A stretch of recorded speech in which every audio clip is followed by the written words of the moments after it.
As an investigator, there are times you question your own mind and instinct. If the choices you made were correct, the light might dim from the failures of the past, but there are those who bring a new perspective. When twilight descends upon a city, it reveals secrets for those who dare to venture out. Secrets of an old empire hides within plain sight of a bustling city. The lines between reality and illusion blur. As the light reaches to uncover secrets, shadows dance in the light, which bring more questions than answers. A new circle is formed, or some secrets better left alone. Thus, we find ourselves with the Circle of the Obsidian Syndicate, assignment number 1337, What Lies in the Shadow. As the scene opens, we find ourselves in a district full of up-and-coming residential neighborhoods and family-operated shops. This district is in the middle of a middle-class sprawl that we know in New Fair. Newly installed electric lights illuminate streets, affording the citadel a reputation for being incredibly safe at night. This area of the city was nearest to the fighting of the last Great War in Westfrick. But post-victory, it was revitalized into the modern residential landscape it is today. Most neighborhoods are under constant development, with construction now pushing further and further west. Though the wealth that comes from the incredible population devastation of a hard-won war is most apparent in the middle-class expansion of the citadel. It's the middle of the night where the streets, once busy with people waving hello in the streets and children playing outside, it's now silent. And we watch the camera go down a street dimly lit by electrical light past the homes and into a not so peaceful part of town. In the early days, this structure the cameras comes up on was constructed outside the boundaries of New Fair, so the wealthy citizens could hide away relatives suffering from mental illness, or those who were in fine health but embarrassing the family. The OUP also uses the facility to silence officers and civilians who have suffered from too much bleed, creating a Moncur going gray. It's a notoriously horrific and deadly place to live. From the outside, you can see this giant structure that looks like an old-school greenhouse. With the rounded domes on the top made out of glass, the front door is large, two door structures that swing open inwards. The camera passes through the door as if it was a fly on the wall, zooming past the front desk as you enter, and the hallways on the left and the right. The camera stops outside the room as we watch the door creak open. In front of us, we see a patient. This patient is from this structure that we're inside. We see inside this room, it's green, tinted on the walls. A border that runs in the middle that surrounds the room. The windows are barred from the outside to make sure that the patients don't try to escape using the windows. There's a wardrobe inside the patients use to put new sheets on the bed and put their clothes away. The bed is an old patient bed where the mattress is indented in the middle from overuse. Lots of patients come and go through this asylum. The bars of the old bed are old and metal with some rust, you can tell. The straps are seen on the floor, attached to the bed for those patients that refuse medication or treatment. When the camera looks back at the patient, we see he's pale, with brown hair, his hands over his face, as though he hasn't slept in days.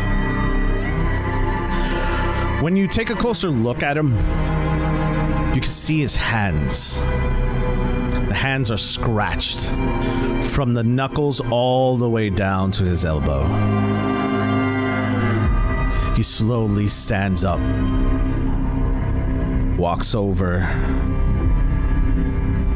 to the bathroom. The bathroom doesn't have a door for patient safety. So he walks through this opening and he turns on the faucet to splash water on his face. We see his reflection now in the mirror. This mirror is old, it's got rust on the edges, it's got dust.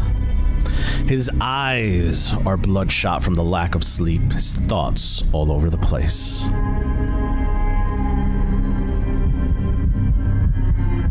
Was it real? Am I awake? What was that? Those eyes. Flashes of images come across his head. The pain rises as he sees them as they flash before his eyes. Images of his family, his wife, disfigured, laying face down on the ground, his neighbors lying in a pool of blood, his friends that came over to the dinner hunched over on the dining room table. He shakes it off. He shakes it off. All he can remember right now is this terrible growl. He haunts his very thoughts still to this day. He watches helplessly as they slither through the cracks, creeping along the walls like venomous serpents.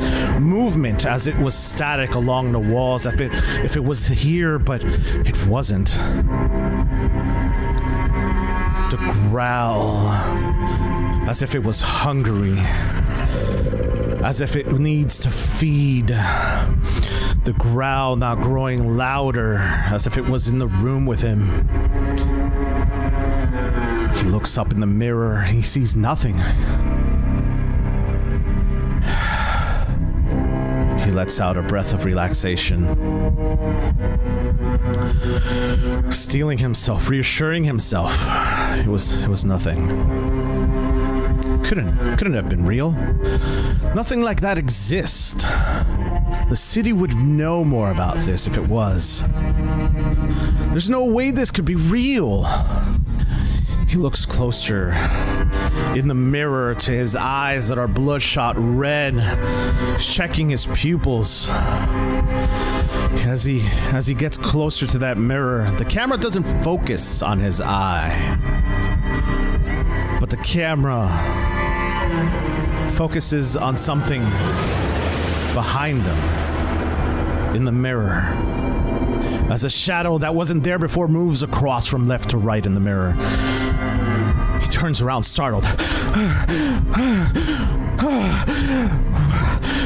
What was that? Catching his breath, heart now racing. Was that them? Are they here? No, they can't be. That wasn't real. In the other room, you hear a blood-curdling scream. Without even thinking twice, he just bursts out the door, goes down the hallway, he clutches his chest, not looking back. He knows security and staff won't move. This place is built for things like this. People here are not in the right state of mind. They scream all the time. No one moves a muscle. He continues to run down the hallway with no sense of direction, only knowing he needs to get out. He sees the security personnel. He tries to holler at them.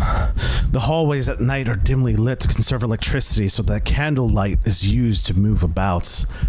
He raises his gaze once more to the security guard, and he hears the growl once again. The camera shifts the gaze to the security guard at this point, and you see the security guard.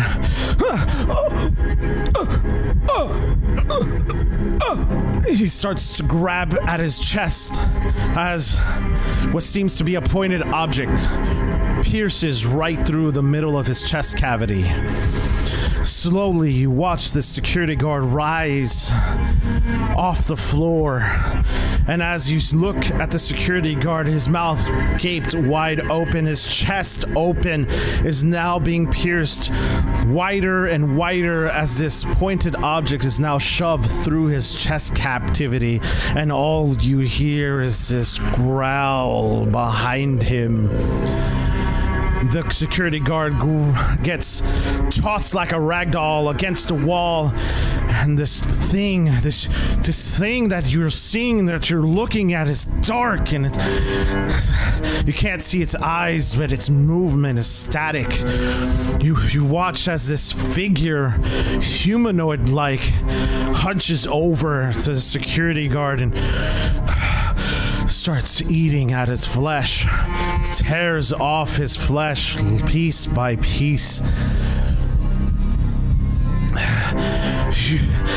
The camera turns over to this person you've been watching now run down this hallway, and just watch this security guard get pierced through the middle of his chest and being torn apart. Without hesitation, runs the opposite direction. He starts thinking of locations where he can go. He doesn't know where to go, but wait. He thinks, oh yeah, there's a laundry chute. He turns around and starts heading down the hallway, down where he knows where the chute is at, where they can open up the chute. And all of a sudden he starts hearing behind him footsteps and growls, starts walking almost humanoid-like, stalking his prey as he walks down his street, or this hallway, excuse me. And our figure and the person that we see just starts pounding at the laundry basket. He starts trying to open it. It's this old type fashion. You've seen it before, where they send food up on an elevator. If you could fit someone inside if you can get in it, but it's locked. He can't get in. He can't.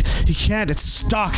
And he looks behind him. Figure moving closer. 20 feet. 15 feet. 10 feet. All this person can think about is, how did it find me? What was that? Did I get a good look at it? If it found me here, is anywhere safe? What's going on? Why me? He continues to pant in the alleyway as he watches his growing figure, now with red eyes, look straight at him. It's now 5 feet away. The person now, one last ditch effort, opens the laundry basket and jumps right in, closes it as the figure slams against the door on the outside.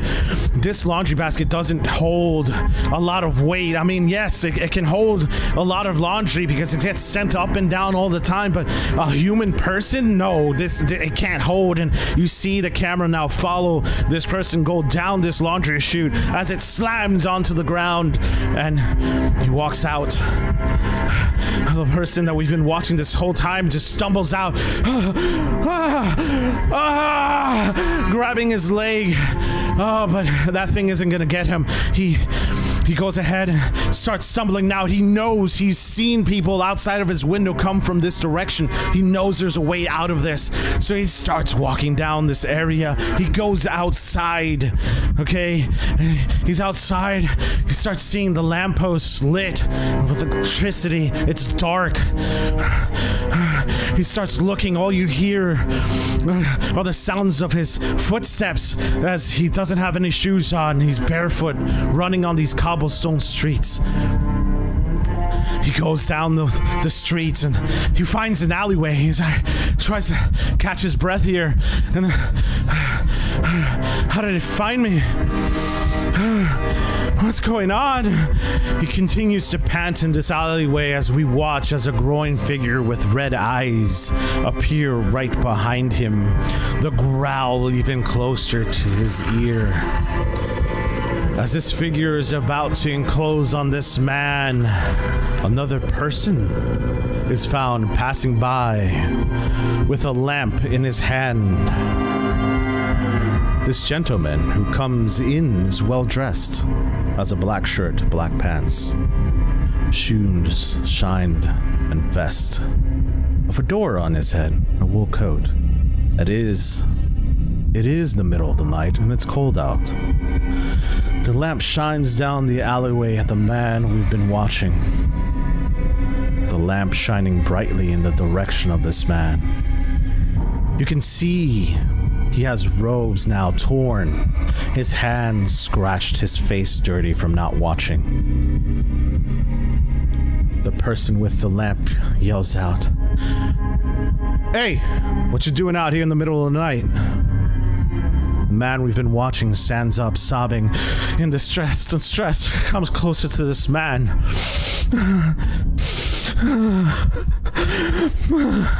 The camera now focuses in on the name tag written around his wrist, and we see the name John. Next to this man's face, there is a pin with a circle on it.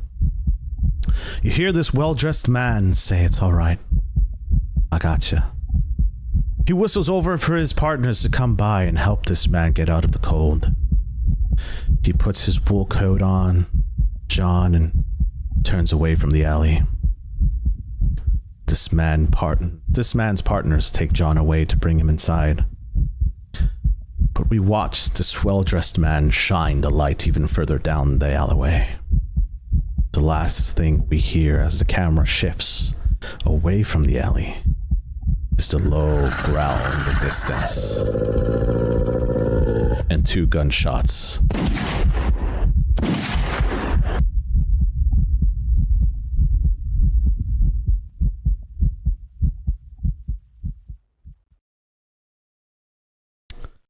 So now, we move to a different scene.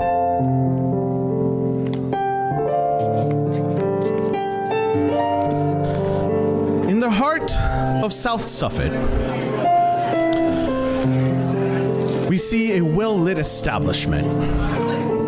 This place, it's got a line outside that wraps around. People who are well off and those who live in the lower levels are all invited in, as this is a safe haven for most. The district is built in layers, with the bottom level providing homes for those who are most well off.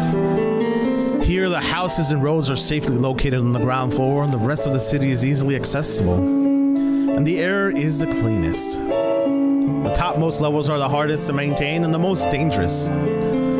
Residents must navigate the unrailed walkways and dodge the open electric wires crackling overhead, all while suffering severe smoke pollution from the homes below.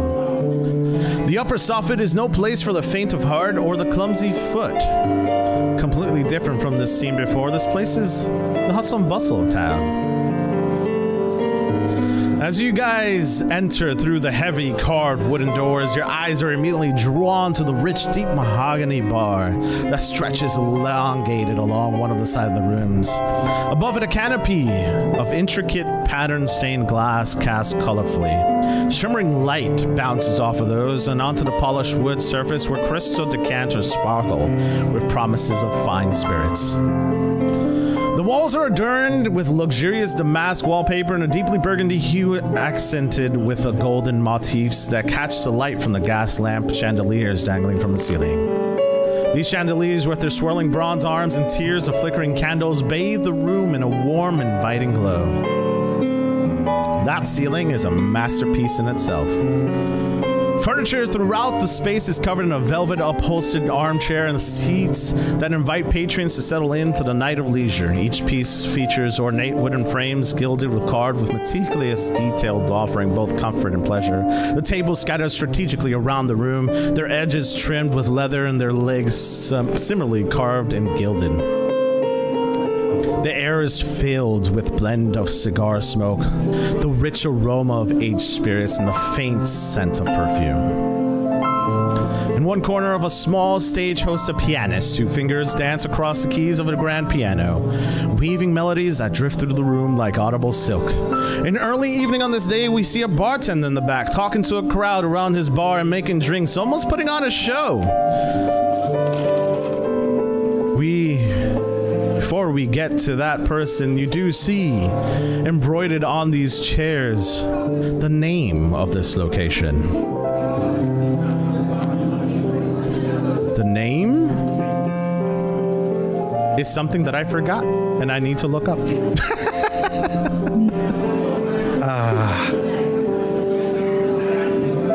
Terrible parts of being the GM. The Quiet Roast. Love it. So now, my friends, we watch this beautiful bartender, Johnny. Talk a little bit about who you are and what you just look like. Sure. Mason is rarely caught with a smile. He is very much a person that is working here because he has to, and this is also how he keeps up to date with things that are happening around town. He by request of the owner is wearing relatively nice clothing. He has a vest with a jacket that is currently hanging off on the side of the bar, and he's wearing a nice little newsy hat as well as a vest and long shirt as he is just pouring a couple drinks for a few of the clientele, and of course doing one of those cool slide it across the bar to the person, and he Thanks, Mason. gives a slight smile, gives a light smile when he hears that. No worries. And after serving the last customer that he needs to serve for at least this moment, he just grabs the towel that's on the side of him and just starts cleaning the mugs that he needs to clean. So, we watch the camera hover over Mason. And towards the back of the Quiet Roast, we watch a well-dressed man we've seen before. He walks through into the room. No hat, but you can clearly see scars on his face. His eyes white. Well, one of them is white. He doesn't seem to have much function at all in that eye.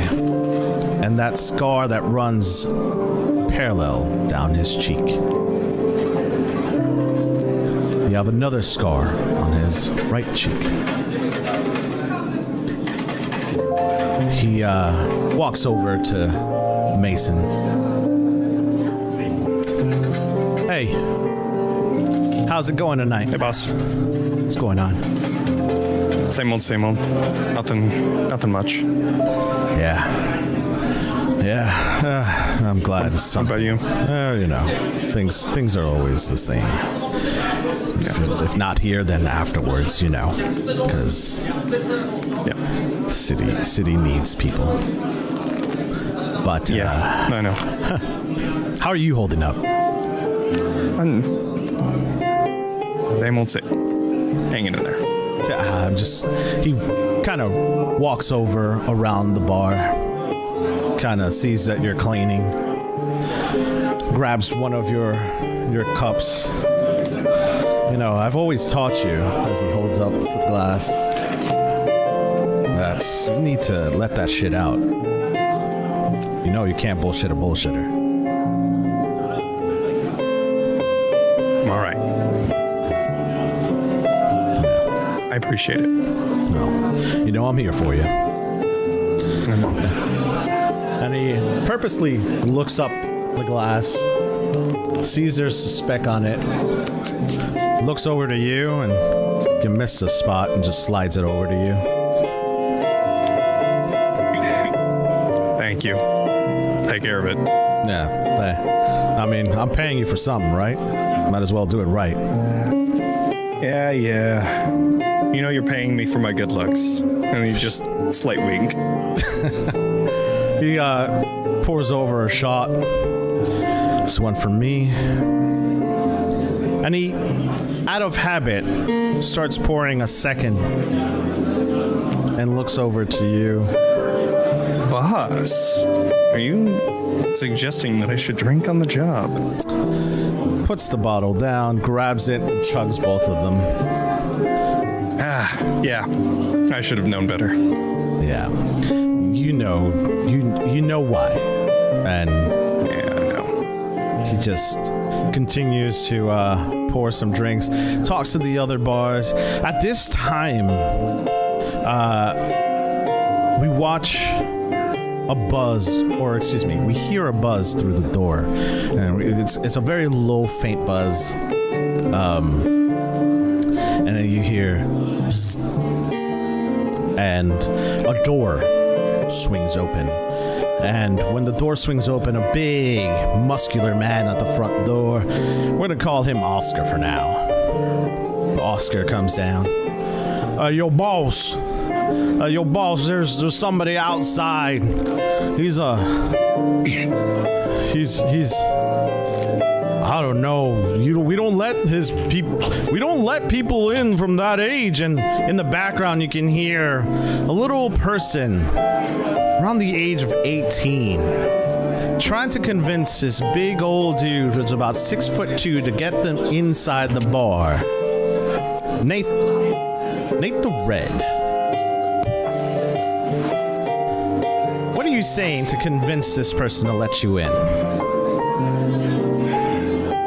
You know, I really do have more experience in a bar than you do on this earth.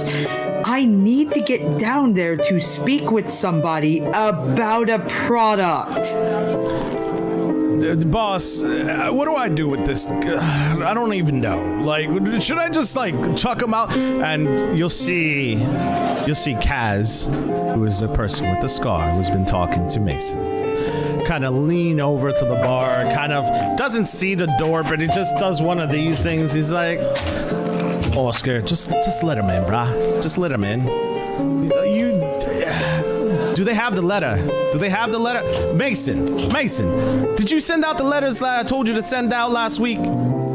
Yeah, I dropped him off when I was on my way home. Ask him for the letter, Oscar. Yo, boss, I don't know about no letter, boss. I'm just doing my job. You pay me to not keep people in. He's 18 years old. I don't want to hear the excuses, Oscar. I don't want to hear that. Just go do your job. And Oscar begrudgingly goes up to Nate. Looks down. This guy's pretty tall. Nate, can you describe what you're wearing right now? How tall you are? Nate is round about 5'4", 5'5", standing rather confident despite his age. And despite his appearance even, his clothing is too big for him. His pants are sagging, and the only thing keeping them up is a pair of suspenders. They're old, they're worn. He looks like he's probably not had a bath in 2 to 3 weeks, if even. But his hair is clean, and a brilliant sort of almost orangey red color, freckles adorning his face. And he stands there staring at this very large man above him. I was asked to come here, and I'm pretty sure that your boss would not want to be disappointed. And you see Oscar kind of just forget, even though he just got told what he needed to ask. He just Nate pulls the letter out, shoves it in the guy's chest, and uses the distraction to walk by him. Yeah, I have this letter. Where are you going? As you watch Nate just walk right past this 6'2" muscular man, just own the place. Nate, you make your way down the stairs into this bar. You do see Kaz on your left. You do recognize Kaz. You do see a person at the bar, Mason, and obviously the rest of the quiet roast. Pretty busy. There's a pianist in the bar. What would you like to do first? I'm probably going to go over to Kaz and Mason, as they're the only two that Nate really is familiar with. And despite being confident enough to get by the really big guy, once he's inside of a room with more people that he likes being around, he shifts over to where he's most comfortable, which is, in this case, Kaz. Okay, perfect. So you come over to Kaz. Kaz acknowledges you, sees you. What's up, Short King? How you doing? And you know I don't like being pulled away from my place of work, right? I don't want to be here. Why did you call me from my home? well, it's in the letter. Did you read it? You know I can't read. Dad. Yeah. All right. That And then he starts laughing. How many times have I said that to you and you still believe it? look. I like this one. Mason, you would. It's just, Nate's got a particular set of skills that are very helpful for endeavors outside of this bar, as you may know. He leans over to Mason. I normally don't offer this without a bit of vetting, but I also have a particular set of products to offer as well. And then he leans back up and he sort of rubs his nose just a little bit. Got it. I'll talk to you later. Okay. Mason, Kaz sees what's going on, doesn't pay much attention to it, he kind of leaves it be. For those who are joining in the quiet roast, not only is it a bar, but it is a place where people can confidently conduct business of all sorts that are within the legal and illegal types, as this is a safe space for them. So, we have now another person who seems to arrive pretty early. Oliver, the camera switches over to you. You seem to be alone in the corner, kind of scoping out the place. Describe what you're wearing, what you look like, and what are you thinking about? So Oliver, it looks pretty much like has an athletic build, but he seems to have maybe had a few years of just not being able to do much. His clothes look more like what your father would wear rather than somebody of his age. He's got a set of sturdy leather overalls over that have tightened to as much as it can be, pulling on the vest itself. He wears heavy black glove on his right hand, and he's just sitting there listening to the piano music, and every once in a while he'll just kind of look up and just drift off for a moment, and then he'll come back. At this time, as you're drifting up, you see one of the waitresses in the bar. She's a pretty little thing, right? She's 5'5". It's got a very girlish figure. Okay, that's the best I'm going to explain it tonight. And she's got some long blonde hair. She's got a corset on, dress appropriate to the period, and comes up with the serving tray and goes up to you and, what's up, hunk? How you doing tonight? Just water, please. Water? Is there anything else you want to get? Not this evening. But come on. Is there somebody you're waiting for? Another girl? And she sits down, pulls up a chair, crosses her legs. I mean, it's been way too long. It's not really worth it at this point. What are you talking about, hon? I'm just sitting down. You know, when you see things... Actually, rephrase this. When you are at war and they have, the lass come next to you and she tries to gain some sort of banter. And the last thing you can remember is having to head back out. I'm not the one, girl.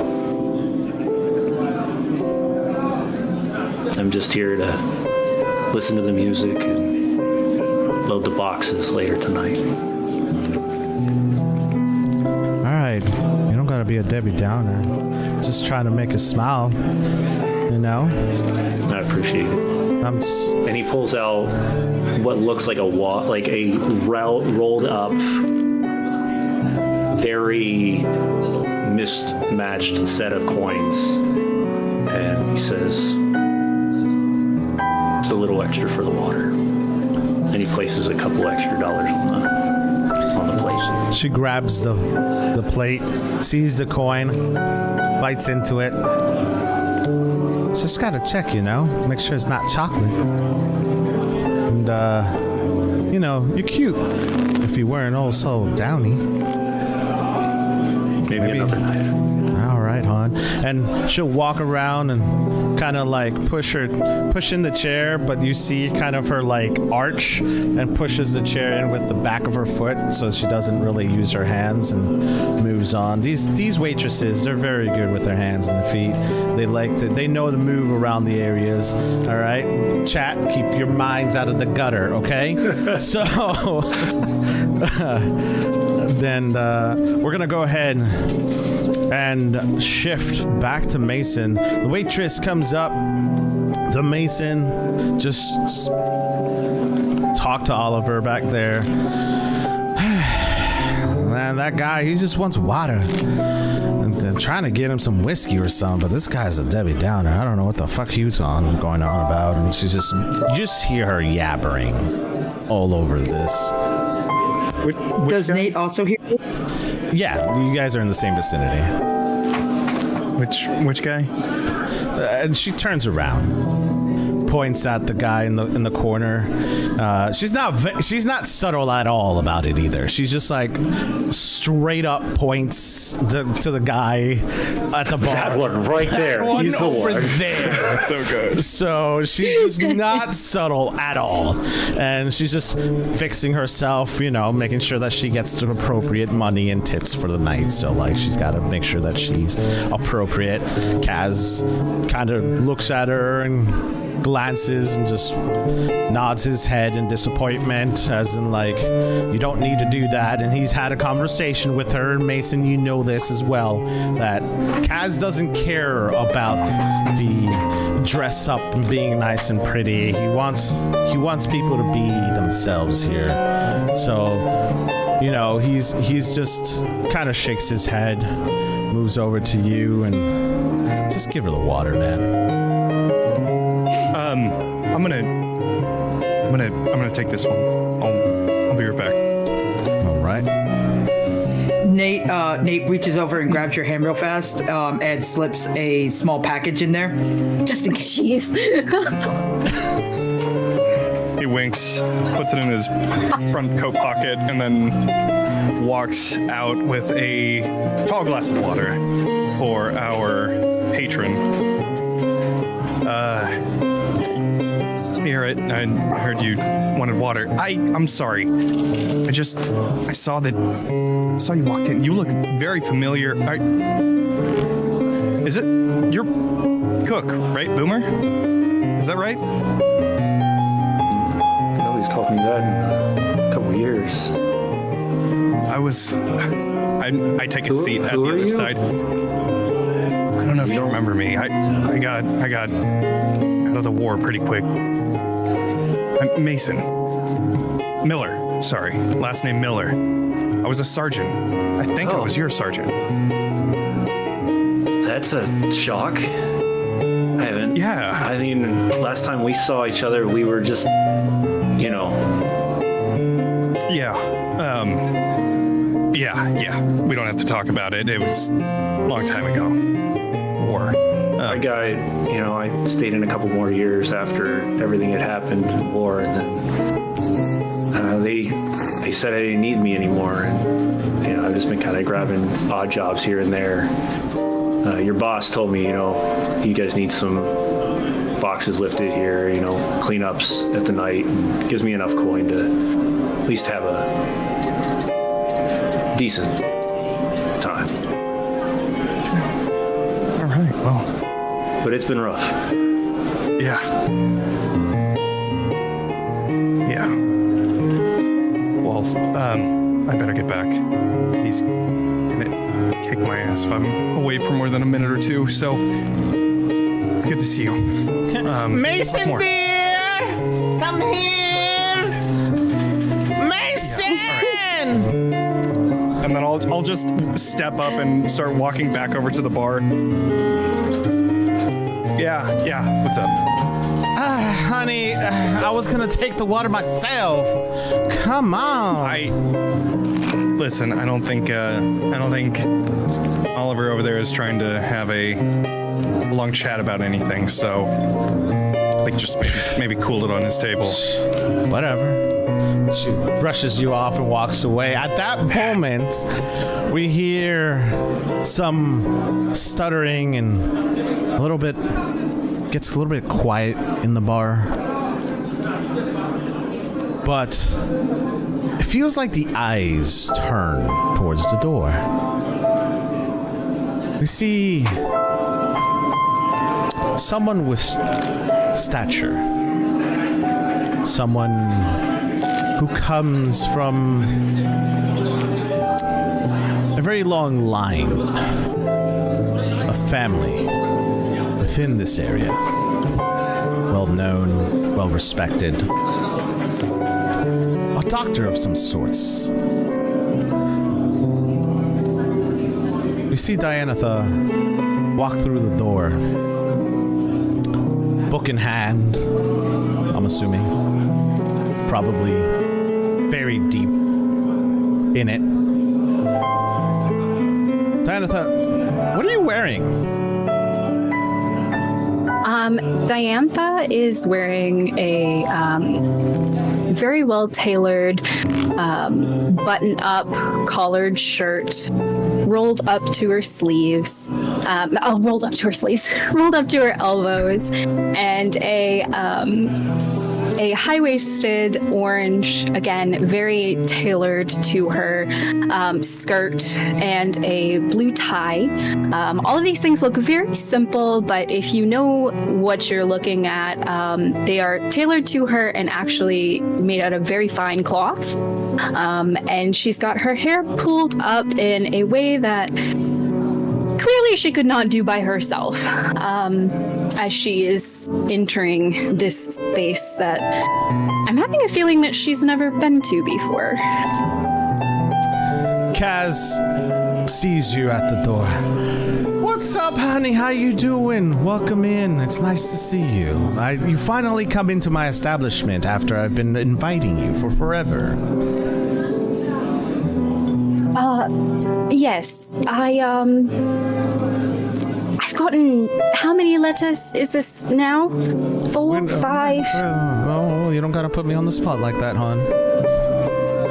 Well, it's for me to reference later. I mean, you were quite persistent about... It was 5. All right, 5, wonderful. And you'll see her, mark that down in her book. This one, good thing this was the last one, I guess, as she'll walk up to where Kaz is and hand them the letter in her hand. This one was barely legible. Were you even awake when you wrote it? Look, sometimes, Doc, we've talked about this, the medication you give me gives me the shakes. I'm doing my best. All right? Are you staying hydrated? Does whiskey count? No. That's why you're getting the shakes. Well, and he's clamoring now, kind of nervous, and looks over to Mason for help, but he knows he's not getting it at all? Yeah, two shots of whiskey so far. Oh, just tonight. Any water? At least that I've seen. He'll get some water now. And then I bring out a glass and then start pouring some water. Thank you, sir, bartender. Mason, yes. Thank you. I would say no more whiskey if Kaz wants to stay healthy. Yeah. But that's up to you. Give me a whiskey. He's the boss. I'll take a whiskey. No, and Kaz just deliberately beelines to you to get away from the conversation. You know Mason's like reaching for the whiskey anyways, like, yeah, fuck, why not? But as he's doing that, he just looks over to Diantha and just says, Kaz is the boss, listen. If he's gonna want whiskey, he's gonna want whiskey. I'm sorry. It's his own decision. He won't be the boss for long if you keep giving him whiskey, but you're right, it is his decision. The bar after he mysteriously passes away. And then I just throw in a little chuckle and I just wink at Kaz. I heard that, bitch. All in good fun. Diantha will retrieve the letter off of the bar and tuck it back in her book. And Kaz walks over to Diantha. Look, I appreciate you coming. Seriously. He gets serious. There's two sides to Kaz that you do know. You being the doctor, you've been with him for a while. There's the business side, which Kaz is very adamant about, but there's also the personal, serious side. And you watch him kind of take a seat next to you and starts looking at his hands as they shake, and the tremors haven't stopped.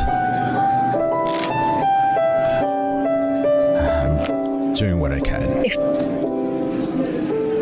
You do understand we cannot increase what I gave you last time. No, I get it. I understand.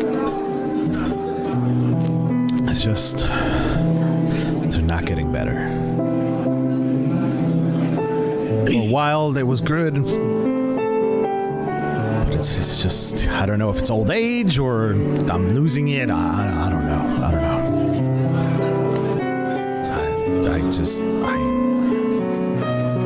I don't know what to do.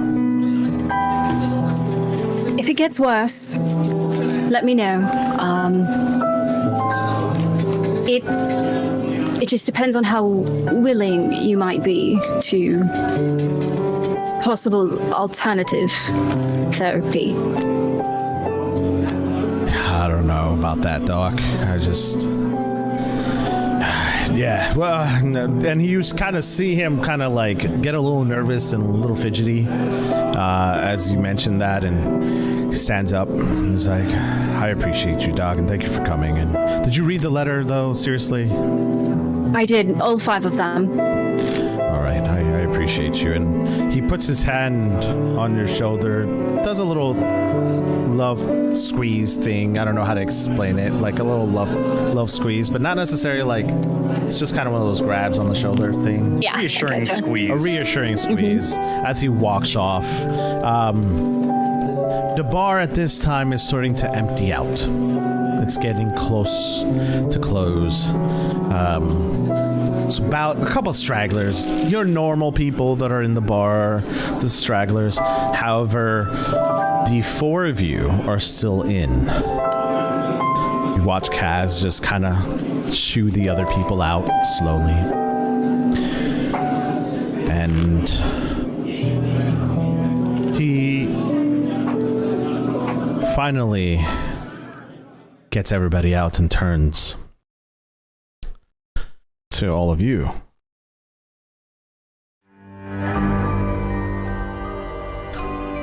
Right then, what's this about? Can you hold your horses? You're lucky No. you're even in this bar. Oliver will start. I live in a brothel. This is tame compared to where I live. Yeah. You seem quite young. Are you sure you should be here? Kaz, did you make a mistake? No, we need him. No? All right. Child prodigy, possibly? You'll see. Nah. Ain't no way. Ah, lovely. Oliver, you're still sitting in the corner, I'm assuming? So I'm going to start walking towards now that everybody's clearing out. And I'm just going to come up kind of slowly and say, so just like what we talked about earlier, just you need the boxes cleaned out back and... Not tonight. And he looks to you, looks over to the other three. He glances and stops at Mason.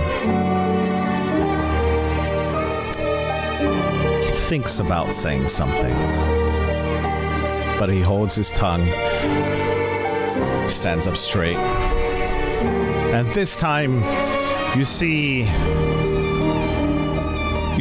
Kaz touch his knee as in pain. And from his pocket, he pulls out what seems to be a crunched up steel pole. At the end of it is a wolf's head. Mason, you know what this is. You've seen it before. And he extends his arm and shoots out from this steel item a cane. He doesn't like to show in front of people that he is crippled. He's a lightkeeper, after all. He's been through some tough shit, seen some things. But now he stands before you, holding his cane, leaning on it in pain. And as he does that, at the same time, we hear a jingle come from the door. Our last member walks in. Alice walks in. She has long strawberry blonde hair, and she's dressed very feminine, with a long blue dress, pearls, flowers. She's trying really hard not to draw attention to herself, but as she notices that the entire place is sort of emptying out, kind of hard to do, and especially as like the light catches her, she kind of has like a little bit of like a glow to her as she sort of walks in.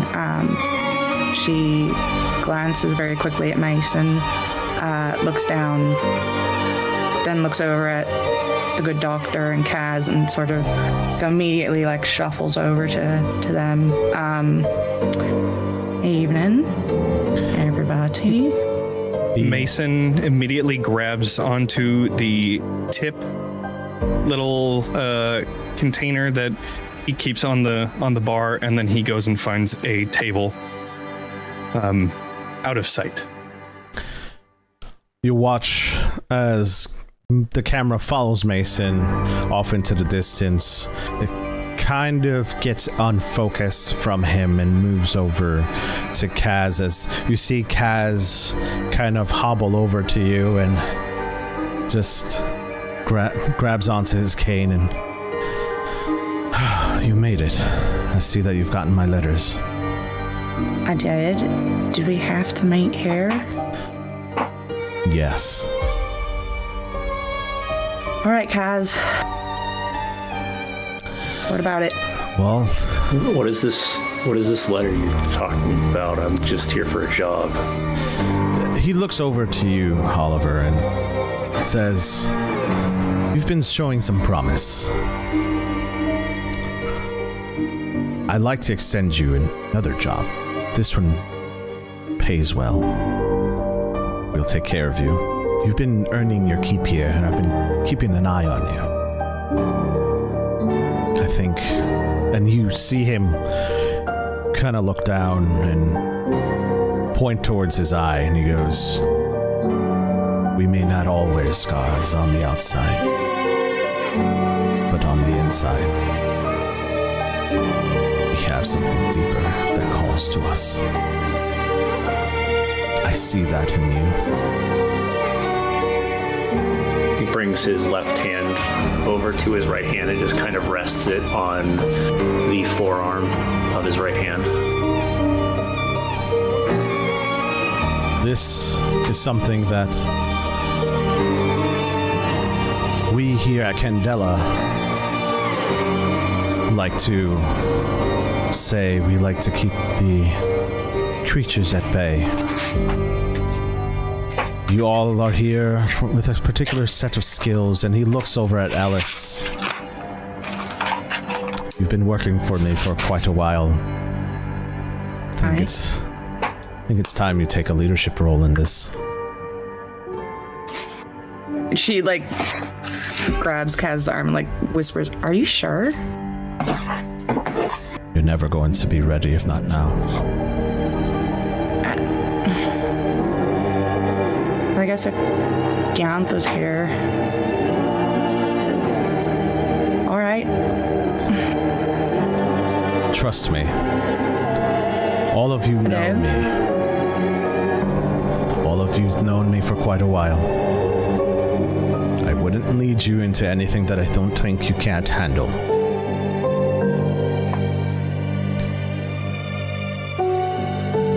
He looks over. I'm sorry. Did you say Candela? Candela, yes. I think you got the wrong kid. Nate, I've been following you for quite a while. And I've been following you. Oh, I know. Trust me, I know. And you see him kind of glance down, pulls down his glasses, and looks straight over to you. Leans on the table. I have eyes and ears everywhere, just as you do. I know what you're capable of doing. You're young, you're talented, but you're no fool. You see through the bullshit. You're here. You're part of this team if you choose to do so. I'm not here to force your hand, but I know you want to know what's behind that door.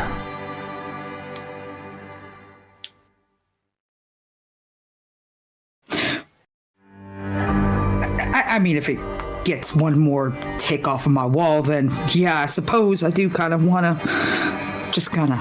And he pulls out a small little notepad from his pocket and a pen and... All right, continue. He walks over to the good doctor. You've stitched me up quite a lot the last couple of years. Yes. This one I'm not going to be a part of. I'll take your advice. I think you're ready for this.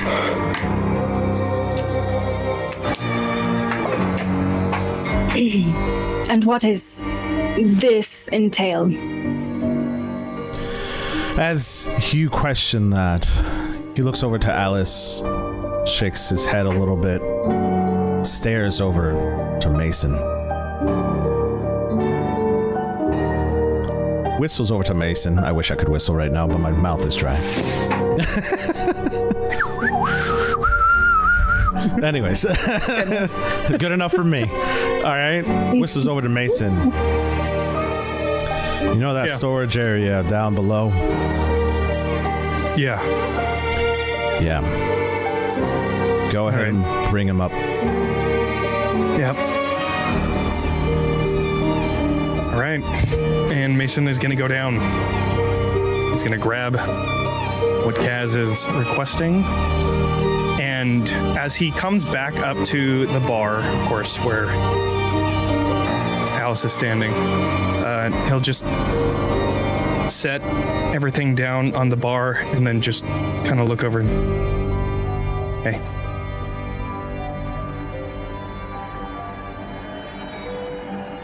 Nice. Hope you're doing okay. And then he's just gonna go around the back side of the bar, grab a drink, and go back to his table. I'm gonna go sit down next to Mason once he sits down. Okay. As Kaz grabs the booklet, he shuffles the papers around, gives it to each of you, Diana and Alice. You guys have seen these papers before. They're full of documents that Candela has, research items, trinkets, assignment numbers. All of this makes sense to you because you've seen these types of items before. One thing stands out to you. A new assignment number. Assignment number 1337. And next to it, you don't see a name yet of the circle. But you do recognize these names. One Alice Quinn, Dianatha, Oliver, Nate. And there's one more name on there. But the camera shifts over before we can see clearly what it is. Or who it is.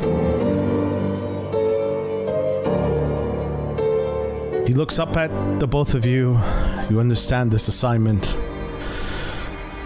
It's not going to be easy, but I am here to help you.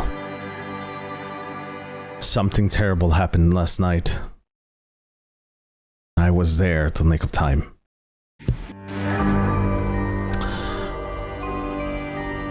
Dianatha, do you have a bleed detector on you?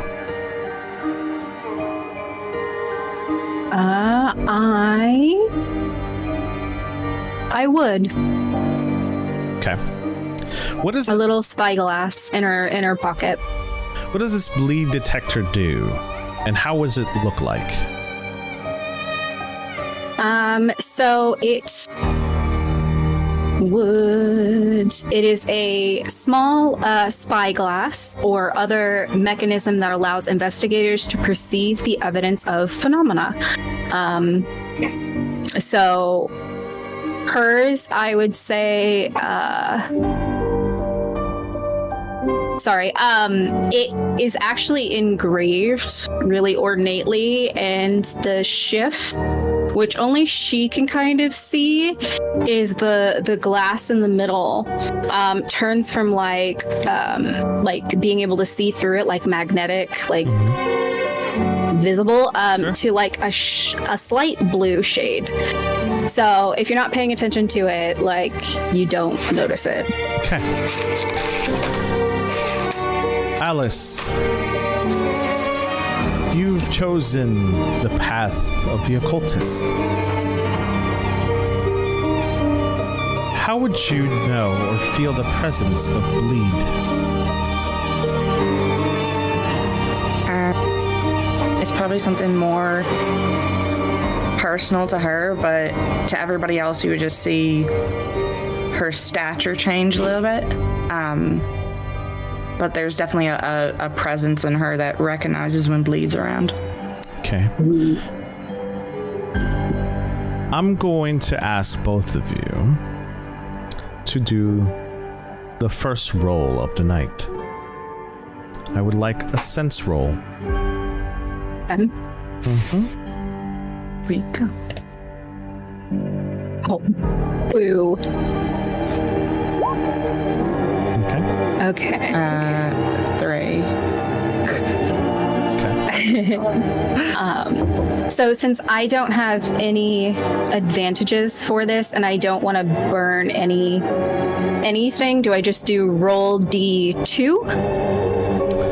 If you have 2d6? If you would roll, you would roll how many dice you have pointed to that. Okay, I don't have any, and I thought that meant that you rolled at disadvantage. Yes. Okay, perfect. Disadvantage. Yeah. So you roll at disadvantage, and you roll 2d6. Oh my god! Damn, that was sixes. That's wild. Can we get a crit in chat? Double sixes. Listen, Double Amazing. sixes. That is amazing. Okay. that's for me knowing actually what to do. That was my reward. That was the is universe your going, good reward. job. That is amazing. That is wild. I don't see double sixes often. That is amazing. All right, so Let's go. Way to start it. I'm going to ask you, Alice, you failed in sensing anything. However, you do pick up something. You pick up something near. You can't pinpoint where. With Dianatha's crit, I would say your spyglass would normally shift and glow. Yeah. Very unnoticeable to the eye, right? However, you feel heat coming from your spyglass, as if it was radiating from your pocket. Okay. So you So, like- feel the Yeah. bleed is in your presence. So I need both Dianatha and Alice to take a bleed. Let's go. All right.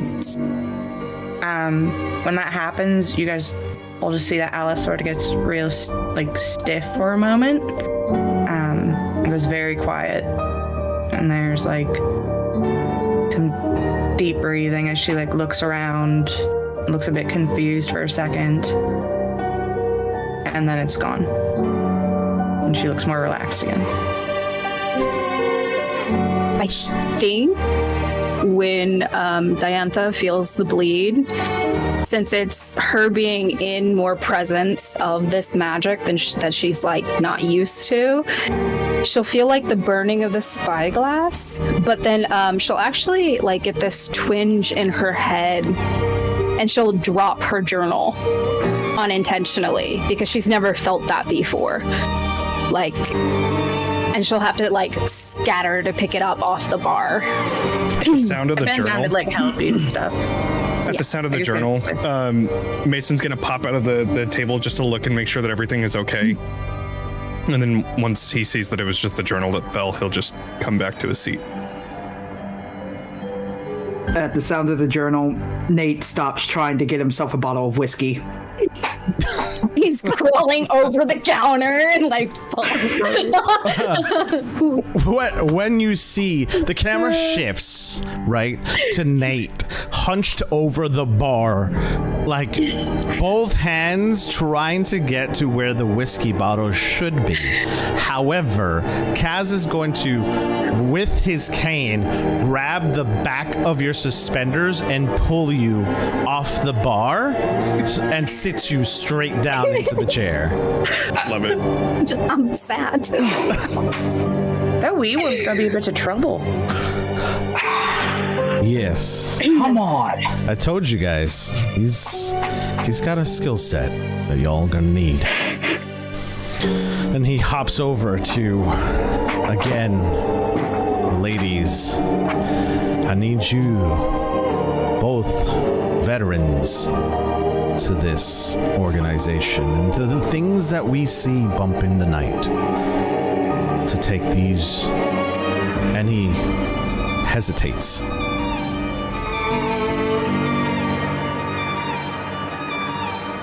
Three people under your wing. 3. There's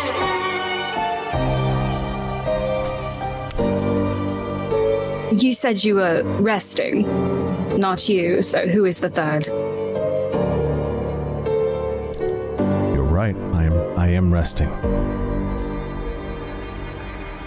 But I think it's time for someone to come out of retirement. And it's not me.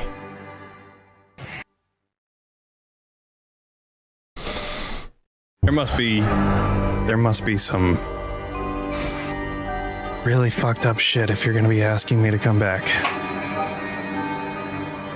He leans over, and you see a half smirk on his face. You've seen this smirk before. You know, Kaz is very sneaky when he wants to be. I knew I should have fucking gone home.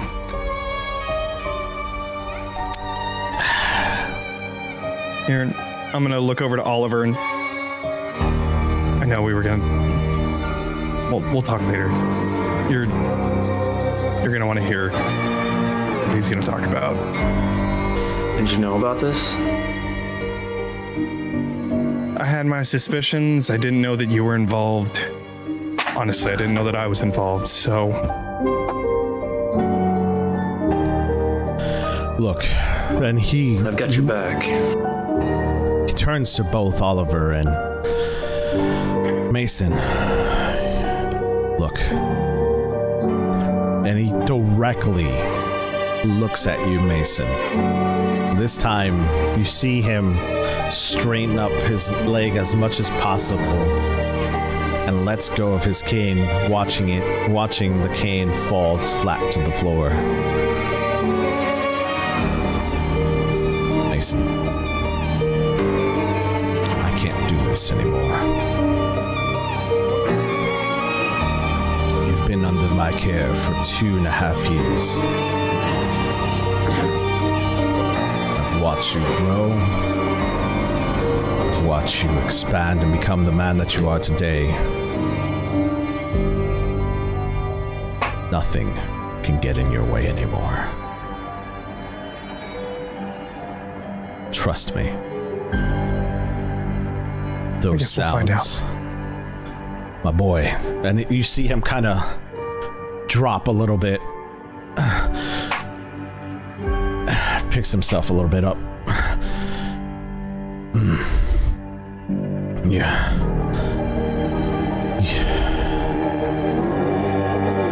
Those voices never go away. No matter how hard you try to repress them, they stay and linger.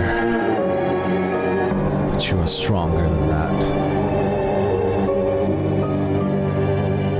And you see Kaz collapse in front of all 5 of you. I'm gonna catch him before he falls, because I know what's happening. I'm gonna catch him here, and then I put him on one of the bar stools just nearby.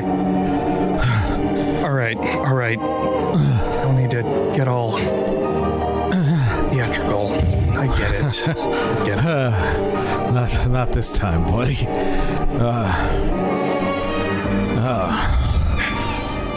All right, I'm gonna grab his cane, hand it back. Yeah. He's still in pain.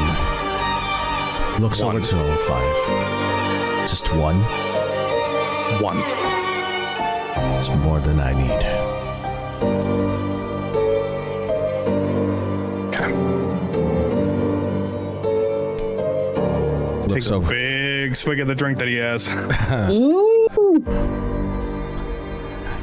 Looks Kaz as he's straightening up his tie just from falling. Looks up to Alice. I'm sorry, dearie. Sorry. You told me. I know I broke my promise. But we need him. I need you. It's fine.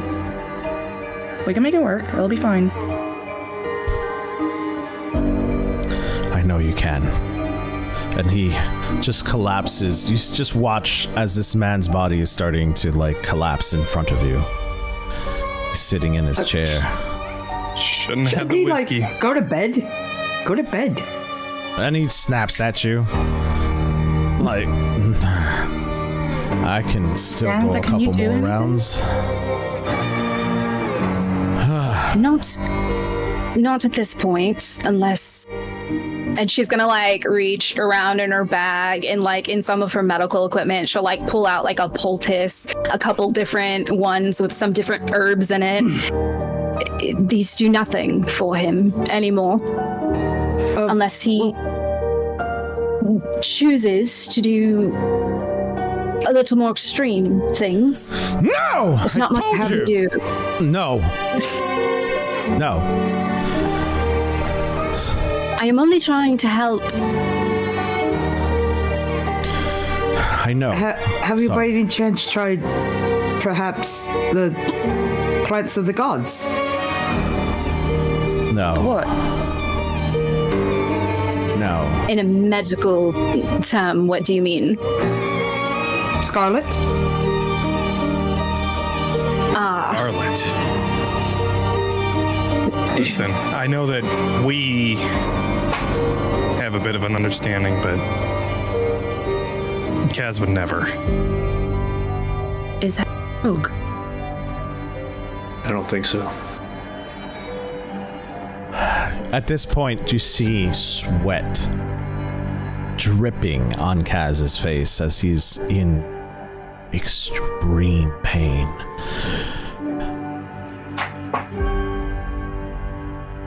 I'm gonna Oliver, pick up like a napkin and pat his head to like try and cool him down, like some water or something. Thank you, dearie. And he just kind of lets you, as like he's weak, in a weakened state. Oliver, Mason, and Nate, describe how bleed affects all three of you. I would think that Nate, having never experienced bleed before, wouldn't know exactly how it affects him until it actually physically shows up upon his person, taking on the red lines of his series board that he has upon his wall back in his apartment. Okay. If I may, also, I imagine that he probably begins to just hear whispers of a bunch of different voices, like all coming to a certain like conclusion. I just imagine that that would be something that he would hear as well. Very possible. Very, very possible. But he's never experienced it before. He's only ever theorized about such things. He has other issues to deal with before bleed. Don't y'all? We all got Welcome other to the issues.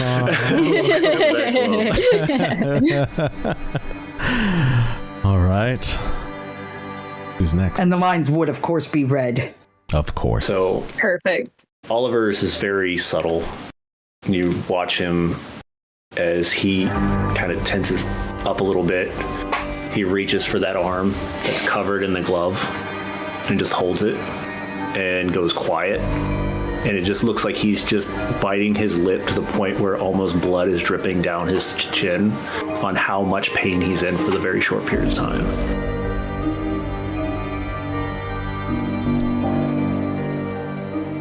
For Mason, the way that bleed shows itself is, at least to everyone else, he's looking at you, Kaz, but his vision slowly goes over to Alice.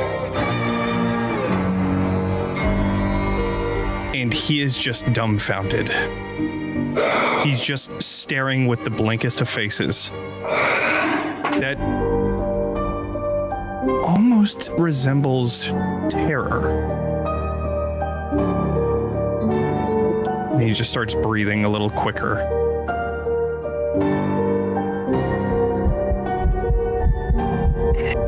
The second that I see that, I'm gonna like get up and kind of move back a little bit, or like try and like step behind Diantha.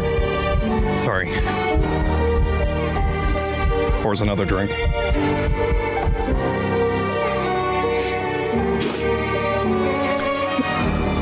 As all three of you are experiencing this bleed for the very first time, something that for some of you has only been theory, for some of you a recurring nightmare. You all three experience bleed, but don't understand where it's coming from. You can roll, if you choose to do so, a sense roll. Can I exchange that for instead a survey? Why, survey? Because he is focusing on everyone in the room all at the same time. Sure. 3 on my Either a survey or a focus. Okay. That's fine. You got a 3 on yours, Mason? Okay. Oliver? I'll also say that while he takes this bleed, you hear the glass shatter as he crushes it in his hands. And then he's gonna go and get some first aid, not going to Diantha first, just going off to where there's a first aid kit rather than the doctor, and gonna dress up the wound. So, Oliver, I rolled a 1. Okay. So Oh, baby. you don't sense anything. You don't survey. You look around the room. You just see Kaz sweating, just like in this chair while he's huddled around the 4 other people that he truly deeply cares for. You see through your eyes, Nate. You see a person who deeply cares for the other people in this room. You can see the pain through his eyes. You can see that he didn't want to lie, but you can't sense what's going on since you've never been exposed to bleed before. You've just felt this pain, the sensation come through you, but you just don't understand where it's coming from. Oliver, when you feel this bleed, you rolled a mixed success, which means you feel bleed. You can sense its general direction is coming from the table, but you can't pinpoint where it's coming from. But you can definitely know that it's in the vicinity of the table. You've never experienced bleed before. You don't know what magic is. For those who are watching for the very first time, the viewers, bleed in this world is like what magic's residue, radiation, feels like when something is in that world that emanates bleed. It feels that magic. So it's poison to someone who is normal like you and I. So in this world, Oliver, you've felt a sensation before, but you can't remember where. You've felt this in the past, but just the memories flood your brain, and the pain is just so intense you can't feel it. You just, but you know it's coming in a sense of direction, and it's coming from this table area. You just don't know exactly where it's at. And Johnny, your character Mason, is feeling these pains of emotion as he's looking in a direction, just any direction, specifically one area. Every time you look in that area, it's like looking directly into the sun. It blinds you, it hurts you by looking towards that direction. You feel this immense pain just surge through you, more emotional than physical. And as you guys feel this pain, you watch Kaz just his breath seems to quicken. Kaz, What's going on? No. He rips Santa? open his vest and his chest, and when Everybody he get back. rip open his Nate chest, is quick to move away as soon as he's told to get back. soon as he rips open his chest, you see 3 scratched long marks on Chaz's chest that are oozing with this black ichor. Oh, what the fuck? God What damn is it. this? And then I'm rushing to get the first aid kit, bringing it back over here, and then handing it over to Diantha. I don't know what the fuck is going on. You probably know something better than I do. Just do something. I can try. It's not going to do anything. You have to be I can something. try, I mean, but she'll still approach and try and like in a very relaxed way take like a couple steps forward towards Kaz and be like, you can fight this. You've been doing it this long. Let's take a deep breath. Let's see what works, what doesn't. I come out of nowhere and start pouring some alcohol onto the wound. I don't know what this is, but we're gonna burn it out of you. It doesn't. You said that there was Alice gonna something else we rush could forward. do. I'm Right? gonna touch the ooze to try and use let them in, which is whenever you take 1 or more bleed marks, you can also gain additional information about the phenomenon that is harming you. So I'm trying to give myself a bleed mark Hell by yeah. touching the ooze, figure out what the hell's going on. Okay. And I'll pin Kaz down. Okay. I'll place my right arm. I'll Just sit still for a second. Okay. grab with the right arm and just brace him. All right. Okay, while they're doing this, can I use my occult researcher and I'll take a brain mark to see an important occult detail that you would recognize from my studies, but has not yet been revealed in the scene. Okay. If there are none, then take no brain. So like as I'm watching them do this interaction. So here's what I'm gonna say. I'm gonna combine all of you guys. So you guys are gonna pick who you want to roll. You're gonna give a drive over to them. Yes. What are we rolling? I thought you were I thought you were asking a question. You were pointing. So I was like, are you asking a question or are you like pointing? Okay. I think we're all in different directions on each other. I think we're all pointing at Alice. All right. So here's what I need you guys to do. I need you guys to designate one person. Okay. So say the name Alice. because pointing. Okay, Alice. But what are we rolling? Because So you're gonna roll. You're gonna roll. All right. Okay. And what I want you to roll is your highest stat to that feature. Okay. all right, Okay. great. And then you're gonna sense. add 2 drive to it. All right, We're pulling, so each one of us pulls a drive off of our. Correct. So and that lets me add an additional die. 2 additional die. Yeah, because it's one from each of us. Correct. There we go. Is this a high stakes roll? Ooh. Yes and no. That's so Can I use my confusing. cool under pressure on a high stakes roll? I can use a cunning instead of a intuition. Sure. Cool. Hey. Here we go. I got a 6. That's a 6. Hey, roll the 6. Are any of them on a That's gilded so much die? pressure. Are they on a gilded die? No. No. Okay. For That's those not, who are focus is my gilded. Should I have rolled focus? no, it's fine. well. We already rolled. Okay. But it's a good learning experience for those who are watching and trying to understand what gilded means. Don't do what I did. No,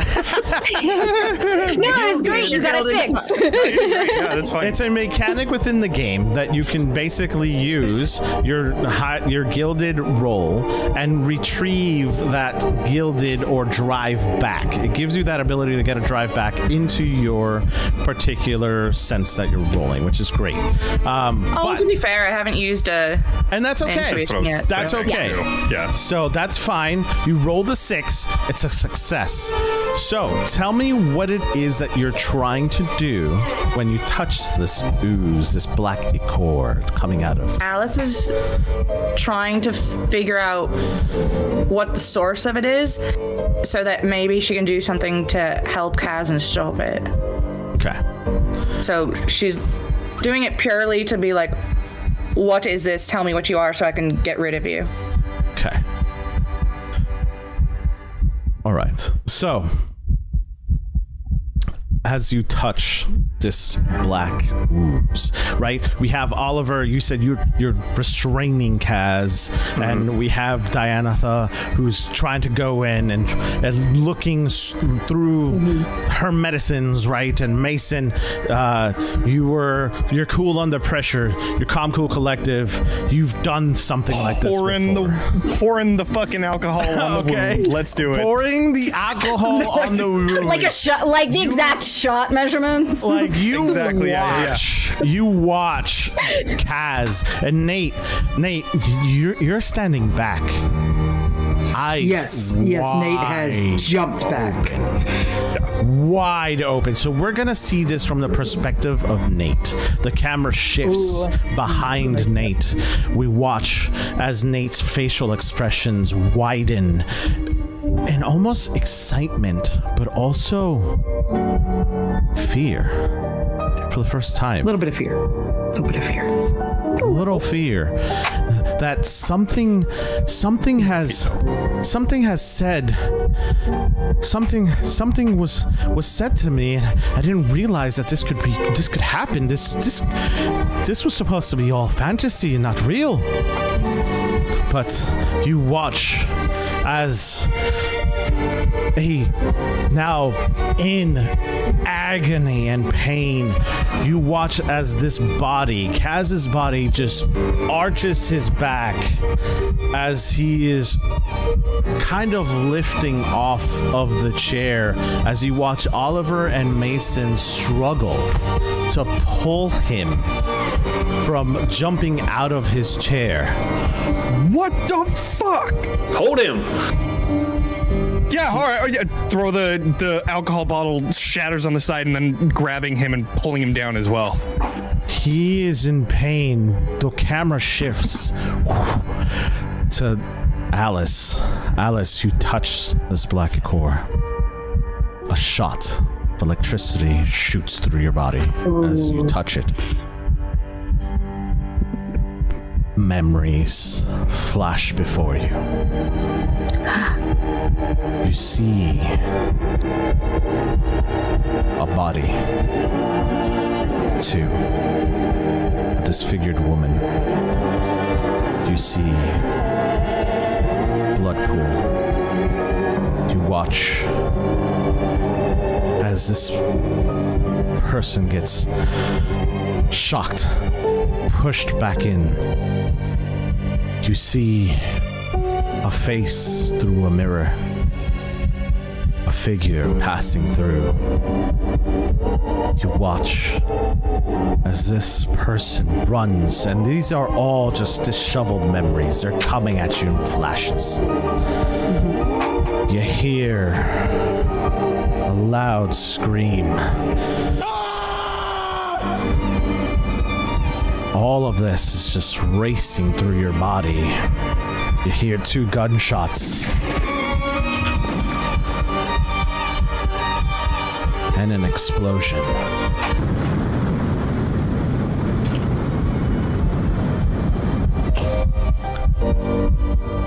The last thing you see is a figure. Static in nature. Face not really recognizable. Look down at this point of view, at this person. Growl You hear as it's getting nearer. And as the camera zooms in on this figure, humanoid in nature, he stares straight back at you, as if he sensed your presence. And you are pulled back into the scene. What the fuck is it? Some kind of monster. What do you mean, monster? What the There was a creature. There was an explosion. There were gunshots. I don't know if maybe it hurt Kaz. Is the wound maybe from that creature? I don't know how to. I'm gonna go up to Kaz's face and Kaz, look at me. Are you okay? What do you want me to do? What do you want me to do? And he pulls you closer in pain. I need you all to find out what did this. As you hear pain in Kaz's face as he passes out. Well, at least that's over for the moment. It seems for the moment his Doc, you check over his pulse. Pulse is still there. He's still alive. Is he stable? He's stable-ish. He's still breathing. At least we can tell that. Yes. Barely. Can we move him onto someplace more comfortable than Is there a couch or some sort of lounge chair? Yeah, I'll take him to his spot. I'm gonna I'll just pick him up. Kaz up. Okay, yeah, that's fine. Yeah. That works here. Right over here. And then I'm gonna go to the corner booth, of course, where Kaz loves to the elevated corner booth that if you were to walk in, you would know exactly where the person that owns this establishment is, because it is the most grand spot. So I'm gonna sit right over here. Okay. He just kind of lightly, as much as he can, lays him down, but loses footing at the moment and just kind of lays slouched onto the table, arm hanging from the establishment. He's half on the couch, half his body is like kind of dismangled over to the side. Put him onto the full couch. Nate moves in to assist getting him up on the couch, and for the first time sees the red lines on his skin and shifts back a little bit, still unsure of what's going on. So what you see is not red lines. What you see is black ichor. It's black. No, the red line's on Nate's skin. Oh, Nate's skin. Gotcha. I thought you meant like you were seeing Kaz's eye.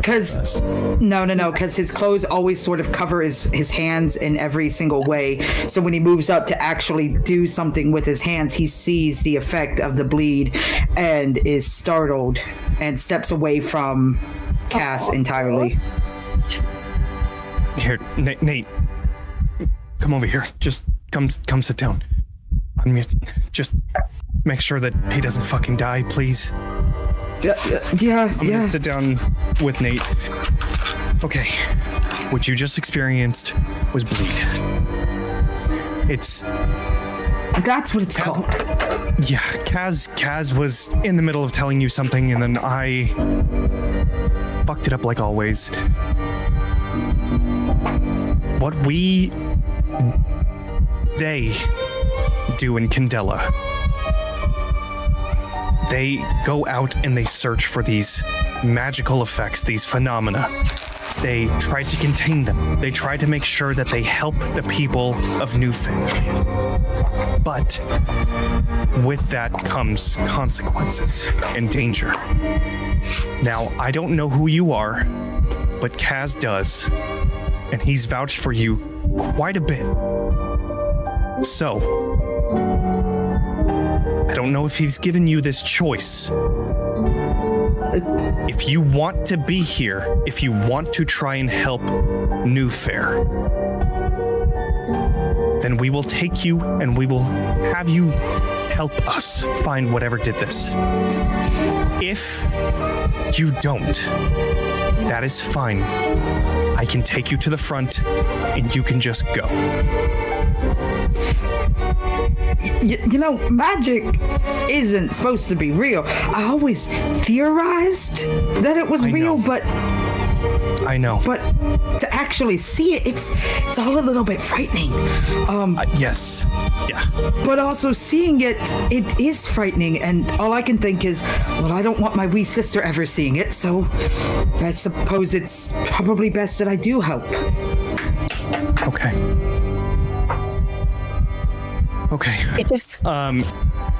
It just gets worse, by the way. Just so you're aware.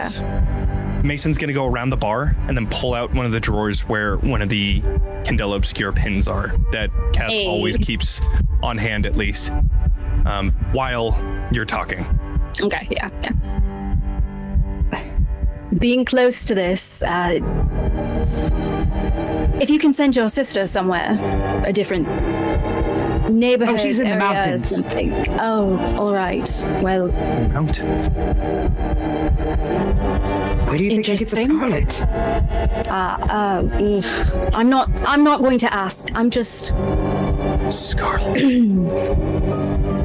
Kaz has gone downhill, and it'll just continue to get worse. Even if you're curious about this, it's right to be scared, because it will take from you over and over.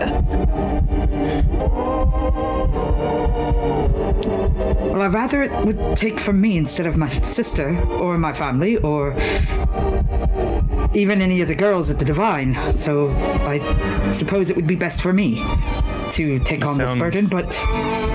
Exactly like a Candela member. And then he hands over this small pin that you can see the Candela symbol on.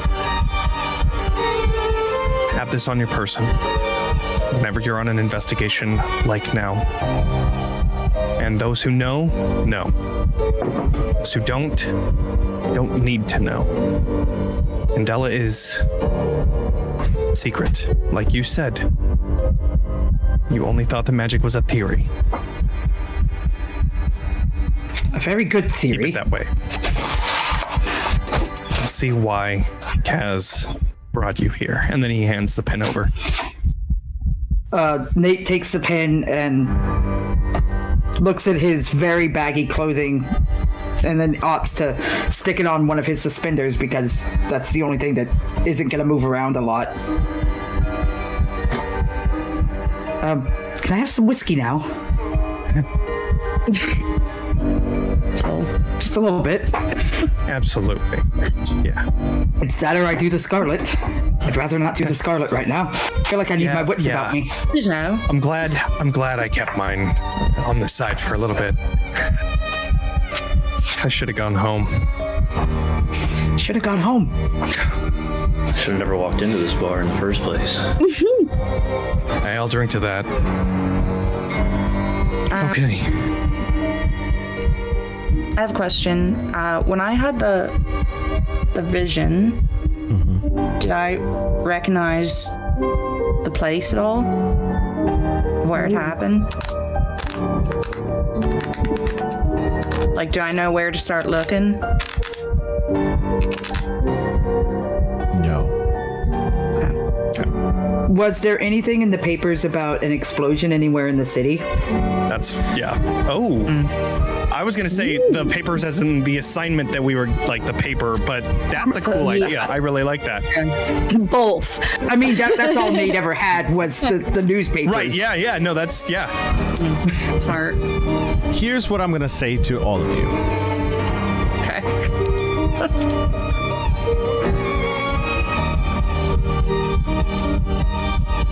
Hang on to your hats, ladies and gents, as we take a small break.